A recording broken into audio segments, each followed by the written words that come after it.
आज उद्धव को गोपियों ने समझाया प्रेम क्या ऐसा अश्रु बहा गोपियों का कि उद्धव प्रेम रूपी अश्रु में 6 महीने तक गोता लगाते थे। कह के आए थे कन्हैया से कि बस जाऊं मिल करके सुध लेकर के आ जाऊंगा, लेकिन प्रेम रूपी अश्रु में ऐसा आज गोता लगा रहे हैं जिस प्रेम के बारे में पता नहीं था उद्धव को आज पता हो गया कि ये प्रेम है। अर्थात प्रेम में ज्ञान का कोई काम नहीं है। यदि प्रेम में ज्ञान है तो आप प्रेम नहीं कर सकते, क्योंकि जब प्रेम में ज्ञान होता है तब हमें आपको मर्यादा मालूम होती है, और प्रेम ऐसा तत्व है कि उसमें मर्यादा है ही नहीं। बोलो मां के बिहारी लाल की। अर्थात भगवान के प्रति समर्पण वाला प्रेम। सुखदेव जी महाराज ने राजा परीक्षित से कहा, राजन इसके बाद उद्धव जी सुध लेकर के आए हैं, कन्हैया को बताया है, कन्हैया ने आज प्रसन्न होकर के भोजन किया है। इधर जब से कंस को भगवान ने मार दिया तो कंस की 2 पत्नियां हैं, अस्ति और प्राप्ति। दोनों गई हैं अपने पिता जरासंध के पास में। बताया है जरासंध ने विशाल सेना लेकर के भगवान को मारने के लिए चढ़ाई की है। भगवान ने 1-2 बार नहीं 17 बार जरासंध को परास्त किया। 18वीं बार जैसे ही जरासंध ने विशाल सेना ली कन्हैया को मारने के लिए, आज ब्राह्मणों को बुलाया, संकल्प दे दिया है कि जाओ संकल्प में अनुष्ठान करो कि इस बार मुझे प्राप्त विजय हो। यदि नहीं हुई मुझे विजय प्राप्त तो मैं तुम्हें छोड़ूंगा नहीं। आज जैसे ही महाराज युद्ध के लिए गए हैं, कृष्ण बलराम युद्ध कर रहे हैं जरासंध से, तब कन्हैया ने कहा एक काम करो कि आज रण छोड़ करके भाग चलते हैं। बलदाऊ भैया ने कहा लाला लोग तुम्हें माखन चोर कहते हैं, आज से रणछोर भी कहने लगेंगे। कन्हैया ने कहा भक्तों के लिए मैं कुछ भी कर सकता हूं, आपको पता नहीं यदि इसे परास्त कर देंगे इस बार तो ये जा करके ब्राह्मणों को ताड़ना देगा। तो एक काम करो कि अब हमें भगना पड़ेगा। तब बलदाऊ भैया के साथ कन्हैया एक विशाल चोटी में चढ़ गए। इधर जरासंध कह रहा है रुक जाओ रण छोड़, आज छोड़ूंगा नहीं। नीचे से अग्नि लगा दिया, महाराज छलांग लगाई, समुद्र में गए भगवान। रात ही रात में विश्वकर्मा को बुला करके द्वारिकापुरी का निर्माण कर दिया, और सोते हुए वृंदावन के सारे महाराज, मथुरा के सारे ग्वाल बाल गोपिकाएं, माता पिता सभी को रात्रि में द्वारिका में बुला लिया भगवान। भगवान स्वयं द्वारिका के राजा बन गए। सुखदेव जी महाराज ने राजा परीक्षित से कहा, राजन अब बड़े भैया के विवाह का समय आ गया। रेवत नाम के राजा की पुत्री रेवती के साथ बलदाऊ भैया का विवाह हुआ। अब कन्हैया की बारी आई। सुखदेव जी महाराज ने राजा परीक्षित से कहा, राजन भीष्मक नाम के एक राजा हैं जिनके 5 पुत्र 1 पुत्री है, और बड़े पुत्र का नाम रुक्मी है, पुत्री का नाम रुक्मिणी है। रुक्मिणी ने कन्हैया को देखा नहीं, लेकिन कन्हैया से प्रेम करती हैं। शिशुपाल के साथ महाराज रुक्मी ने रुक्मिणी का विवाह तय कर दिया। रुक्मिणी मैया को पता चला, रुक्मिणी मैया अपने भाभी के पास में गई और जाकर के कहने लगी, भाभी यदि भैया ने विवाह शिशुपाल के साथ करवाया मेरा तो मैं प्राण छोड़ दूंगी, लेकिन विवाह नहीं करूंगी। करूंगी तो केवल कन्हैया के साथ करूंगी। बोलो बांके बिहारी लाल की जय। सुखदेव जी महाराज ने राजा परीक्षित से कहा, राजन आज भाभी ने कहा एक काम करो, एक पत्रिका लिखो और वो पत्रिका ब्राह्मण को बुला करके उसे दे दो, वो ले जाकर के कन्हैया को दे दे। यदि कन्हैया भी प्रेम करता होगा तो कन्हैया तुम्हारे पास आएगा। आज रुक्मिणी मैया ने पत्रिका लिखना आरंभ किया। वेश कम कर थोड़ा बेटा इसका। श्रुत्वा गुणान भुवन सुंदर शृण्वतान्ते निर्विश कर्ण विवरैर हरतोंग तापा रूपमोद्र साम्द्र सिदसामथिलार्थ लाभम रुक्मिणी मैया ने पत्रिका लिखा, हे कान्हा, मैंने आपको देखा नहीं, केवल आपके गुणों को मैंने सुना है।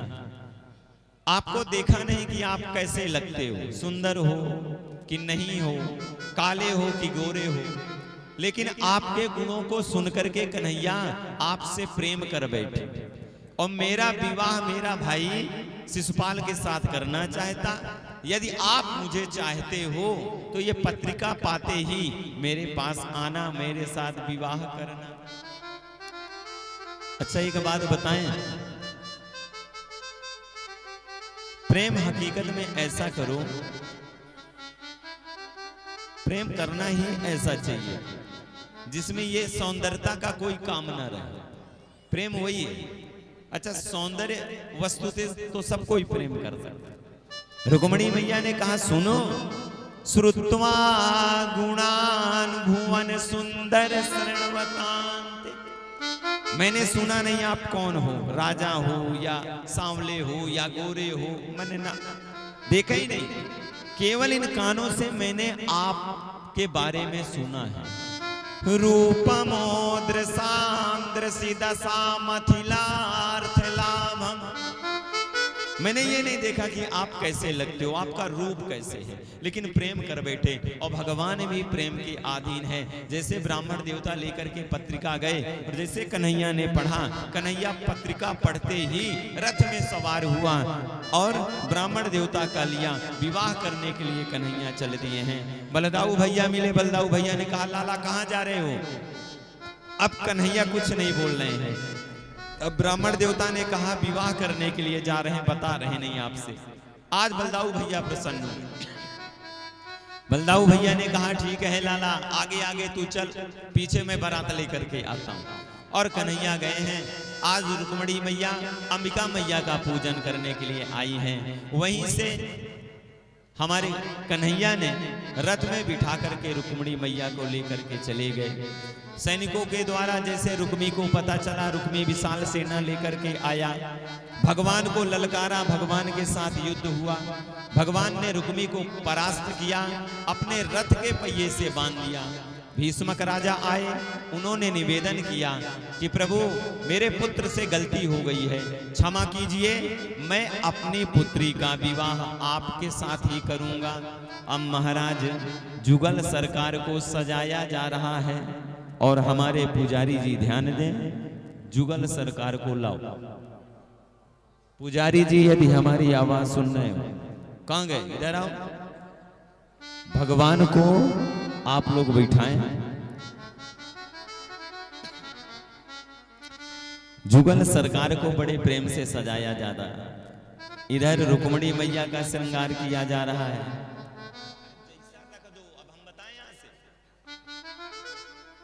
जुगल सरकार को सजाया जा रहा है, इधर रुक्मिणी मैया को बढ़िया सजाया जा रहा है। जिस प्रकार हम आप अपने विवाह में या दूसरे के विवाह में कहाँ जाते हैं? ब्यूटी पार्लर, हाँ, मेकअप करवाते हैं, 5000 की चीज लगवा के आते हैं और 5 मिनट में छूट जाती है। बोलो बांके बिहारी लाल की। आओ मेरी सखियां मुझे मेहंदी लगा दो, मेहंदी लगा दो, मुझे ऐसा सजा दो, मुझे श्याम सुंदर की दुल्हन बना दो, मुझे श्याम सुंदर की दुल्हन बना दो। आओ मेरी सखियां मुझे मेहंदी लगा दो, आओ मेरी सखियों मुझे मेहंदी लगा दो, आओ मेरी सखियां मुझे मेहंदी लगा दो, आओ मेरी सखियों मुझे मेहंदी लगा दो, मेहंदी लगा दो, मुझे ऐसा सजा दो, मेहंदी लगा दो, मुझे ऐसा सजा दो, मुझे श्याम सुंदर के दुल्हन बना दो, मुझे श्याम सुंदर की दुल्हन बना दो। श्री राधे। सभी लोग हाथ ऊपर करो, ताली बजा कर।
ऐसी पहनू चूड़ी जो कबहू न टूटे, ऐसा पहनू चूड़ी जो कबहू न टूटे, ऐसी पहनू चूड़ी जो कबहू न टूटे, ऐसी पहनू चूड़ी जो कबहू न टूटे, ऐसा बरू दूल्हा जो कबहू न छूटे, ऐसा बरू दूल्हा जो कबहू न टूटे, ऐसी पहनू चूड़ी जो कबहू न टूटे, ऐसी पहनू चूड़ी जो कबहू न टूटे, ऐसी पहनू चूड़ी जो कबहू न टूटे, ऐसी पहनू चूड़ी जो कबहू न टूटे, ऐसा बरू दूल्हा जो कबहू न छूटे, ऐसा बरू दूल्हा जो कबहू न टूटे, मोरे दूल्हा जो कबहू न छूटे, कबहू न छूटे, कबहू न छूटे। कोई तो मेरा हथेलिवा तो करा दो, मुझे श्याम सुंदर की दुल्हन बना दो, मुझे श्याम सुंदर की दुल्हन बना दो।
सत्संग में मेरी बात चलाई, सत्संग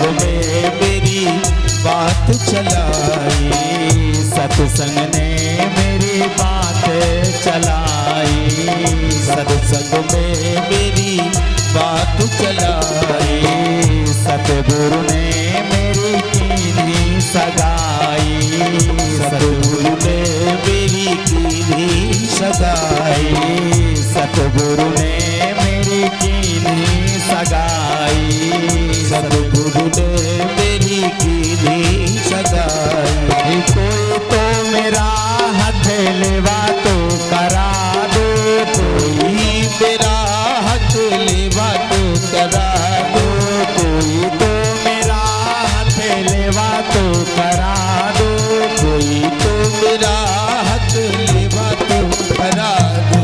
मुझे श्याम सुंदर की दुल्हन बना दो, मुझे श्याम सुंदर की दुल्हन बना दो। आओ मेरी सखियां मुझे मेहंदी लगा दो, आओ मेरी सखियों मुझे मेहंदी लगा दो, मेहंदी लगा दो मुझे ऐसा सजा दो, मेहंदी लगा दो मुझे ऐसा सजा दो। मुझे श्याम सुंदर की दुल्हन बना दो, मुझे श्याम सुंदर की दुल्हन बना दो, मुझे श्याम सुंदर की दुल्हन बना दो, मुझे श्याम सुंदर की दुल्हन बना दो, मुझे श्याम सुंदर की दुल्हन बना दो, मुझे श्याम सुंदर की दुल्हन बना दो, मुझे श्याम सुंदर की दुल्हन बना दो। बोलो बांके बिहारी लाल की जय, दुल्हा सरकार की जय। सभी लोग हाथ ऊपर उठाओ, सभी लोग ताली बजाओ। सरकार सामने बैठे हैं सज धज के, सरकार सामने बैठे सज धज के। जोर से जयकारा लगाना आप लोग। बोलो जुगल सरकार की, कृष्ण कन्हैया लाल की, दुल्हा सरकार की। अब हमारे पंडित जी मुख्य यजमान और सहायक यजमान जो हैं उनके द्वारा पूजन करवाएं, पांव पखरवाएं, संकल्प करवाएं।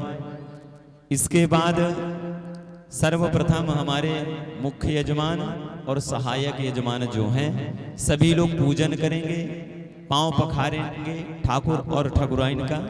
इसके बाद जिनके भी मन में ये भावना है कि हमें भी ठाकुर जी का पांव पखारना है, पूजन करना है, क्योंकि एक बात बता दें, सौभाग्य का विषय है।